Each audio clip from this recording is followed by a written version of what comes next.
What's the most significant, you just stuck with the wrong person, moment you've witnessed or experienced? I work in a law office and regularly have to go file documents with the court. I have learned from watching one interaction not to duck with the clerks at the filing window. A lot of people probably don't know / wouldn't believe how detailed the rules are for submitting documents to the court. There are rules regarding the type of paper you can use, the exact spacing of the heading on the paper, the exact measurements of the 2-hole punches at the top of the paper, etc. There are literally dozens of rules on how to format your filings. In my experience, these rules are rarely enforced. The clerks will reject documents if there are major errors, missing signatures, incorrectly filled out, etc.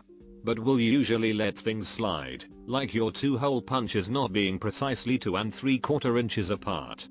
But there was one day where I saw a clerk take sweet revenge against someone who totally had it coming.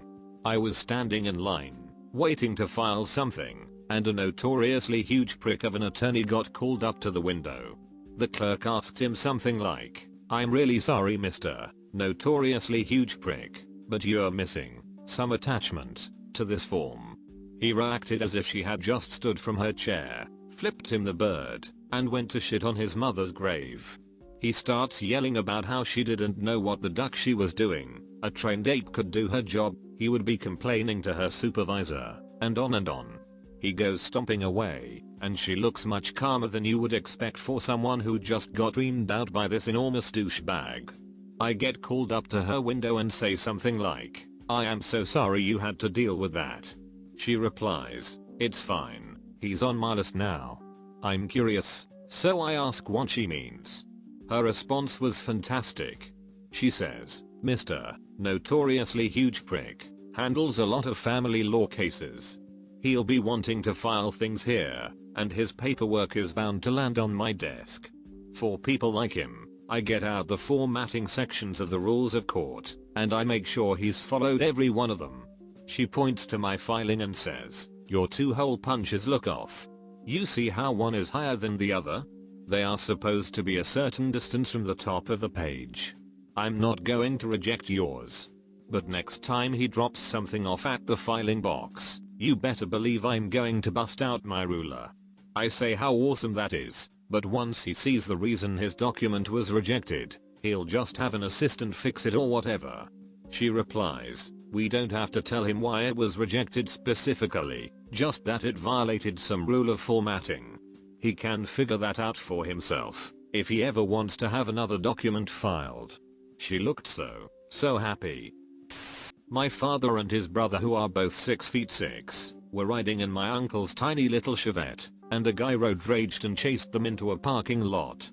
You could almost see the guy fill his pants when they unfolded themselves out of the car. My dad always tells me this story of how you should never get out of your car after a road rage incident. My mom and him were driving to the city when another driver didn't give my dad his right of way. I think it's called that in English, not sure.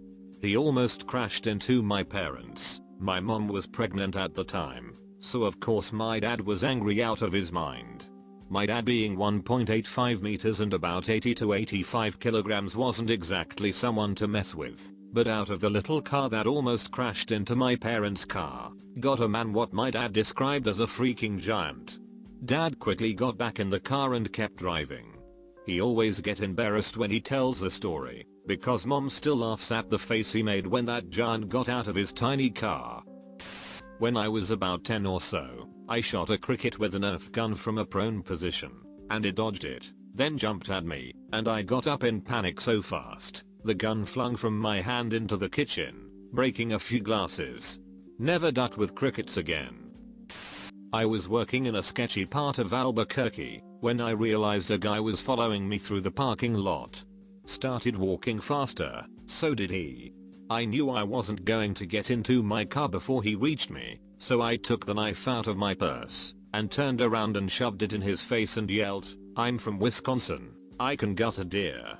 Dude took off, and I got in my car shaking. When I was a senior in high school, I was at some house party. There was this chick named Rachel there, a notoriously crazy bitch who was known for causing trouble anywhere she went. She was also a pretty big girl, maybe 5'9", broad shoulders. Anyway, out of nowhere, she just starts screaming at another girl, Sarah, a shorter, skinny thing, who was seriously on the other side of the room doing absolutely nothing. Rachel gets up in her face, starts cursing her out, pushing her multiple times, obviously just trying to start shit for the hell of it. Rachel finally decides to throw a punch, and I shit you not, like a flash of light, Sarah just launches at Rachel, starts beating the living shit out of her face, knocks her on her ass, and strongholds Rachel's hair and starts slamming her skull on the brick fireplace in the house. I think she must have knocked Rachel out for a minute, because Sarah decided she was done, and just stood up and walked away. Turns out Sarah's older sister was a competitive female boxer, and showed her a thing or two about fighting. Definitely the best girl fight I've ever seen. I lost it at a Subway a while back. This story isn't about me losing it at a person myself, but I found someone who could and did. The Subway I go to is inside a skating rink, and on this day it was flooded with newly pubescent boys, thinking that treating people like absolute horse shit is how you act like a macho man. One girl behind the counter was near tears, and the other woman was trying to hold her own ground against a bunch of approximately 13-year-olds. It was, "You ducking bitch, I didn't ducking ask for mayo. Are you blind? For duck's sake, that's not toasted enough. When I get a job, I'm gonna be making more than you." Just a taste of some of what I heard. So I went out to the lobby of the skating rink, found a woman nearby, and asked her if she was with the boys in Subway, which she was, and then I told her to follow me. The look on the boys' faces when she let out her angered screech after listening to them was friggin' priceless. She made the boys pay for their own food. One boy didn't get to finish making his sandwich, wrap it up how it is, and he'll pay for it. And from what I gathered, as she practically dragged them out of there, was the boys who weren't hers. She was going to speak to their parents, followed by strong protests, as she told them to pack their crap, as she was taking them home early. I left the girls at Subway a nice tip, and they gave me a cookie. Never duck with an angry mom. This crazy guy frequented the convenience store where I used to work. He would come in and put $2 worth of fuel in his car 3 or 4 times a day, because the NS steal my gas, he'd say. If there was a black person in the store, he'd yell and swear at them, call them names, and tell them to stop following him. Well, one day he started on this short, skinny guy, who ignored him at first. Crazy guy keeps on, and skinny guy finally smirks and says something like, "Are you talking to me, brother?"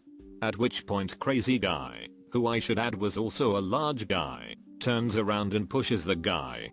The little guy then proceeded to knock the crazy guy on his ass, drag him outside, and beat the living shit out of him before the cops came.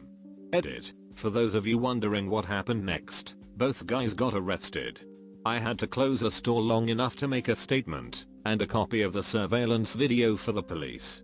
I was the only employee on duty at the time. I never saw either one of them again. A few weeks later the crazy guy called the store to try to find out what happened to his vehicle. He was surprisingly polite and easy to deal with. Maybe getting arrested resulted in him getting some kind of help. I don't know. He never came back to the store that I know of. Chatted shit to this guy on the internet once.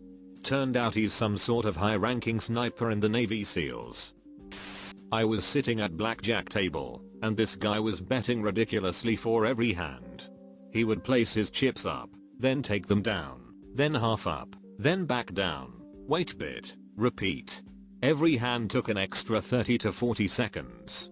Finally, the 5th time this happened, I asked the guy if he wouldn't mind speed things up a bit. He proceeded to get aggressive after this. He had 3 friends standing behind him. After some banter he asked me if I wanted to take this out to the parking lot. I'm 6'2", 215 pounds athletic build.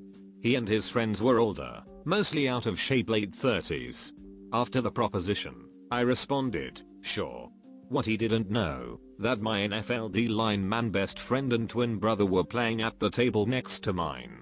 I stood up and said to them, hey, friend and brother, we have to go kick these guys' asses right now. They turned tail and shuffled quickly in the opposite direction. I watched a guy try to steal a girl's purse. He ran past her, grabbed onto the strap, and tried to yank it off her arm. She was a lot stronger than he'd anticipated, because she pulled the bag back and sent him sprawling onto the sidewalk. She then kicked the shit out of him, screaming at him the whole time. As this took place in Montreal, people just watched her beat him up and clapped politely when she was done. She curtsied to the crowd, spat on him, and walked off. I live in front of a hospital parking lot. Some guy in an expensive car cut in line. A lady in a van was super pissed off and kept honking. He got out to calm her down. She got out, ripped off her wig, and started screaming and pointing at the cancer center entrance. He looked like he wet himself and got back in his car. Still stayed where he cut in line though. I was a whitewater raft guide and had an obnoxious older man in my boat who kept throwing strokes on me, aka putting his paddle in the water when I was telling him to stop.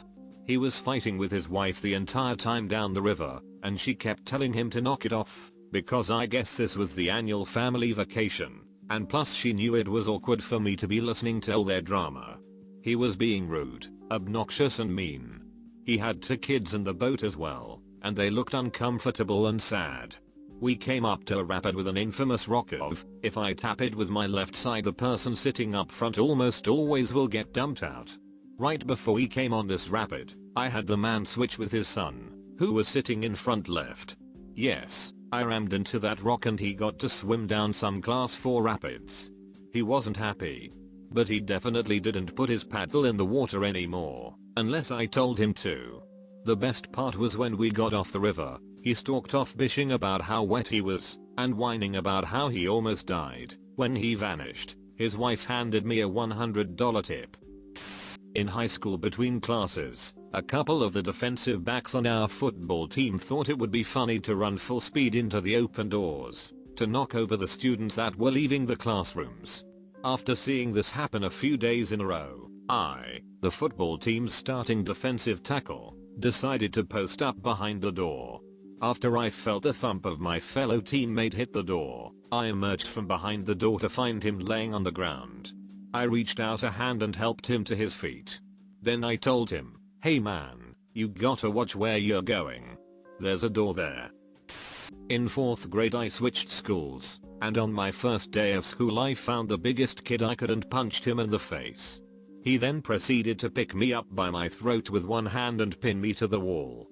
Were you attempting to do what new prisoners do to prove they're not a pushover? I have no idea what I thought I was doing. My father recently told me this story about this asshat who he works with driving trucks for different distributors. They have no smoking areas, since food productions, etc. But this asshole decided to smoke there anyway, putting his butt out in a styrofoam cup. Anyway, after a while his truck was loaded, and decided to just throw the cup out the window after getting in his truck, when a man walked past and asks him calmly to pick the cup up and put it in the bin. To which this intellectual giant of a driver says, "If it's so important, why don't you put it in the bin before driving off?" Without making much of a reaction, he picked it up, walked to the bin, then makes his way back inside. When my father gets back to the main truck depot, he sees this driver getting yelled at by his boss. Turns out there was a conference being held with some overseas members of the company and the CEO of which was told to pick up the cup. They instantly barred the driver from the site, and all associated sites, and my father's boss had to jump through hoops to not lose the contract renewal.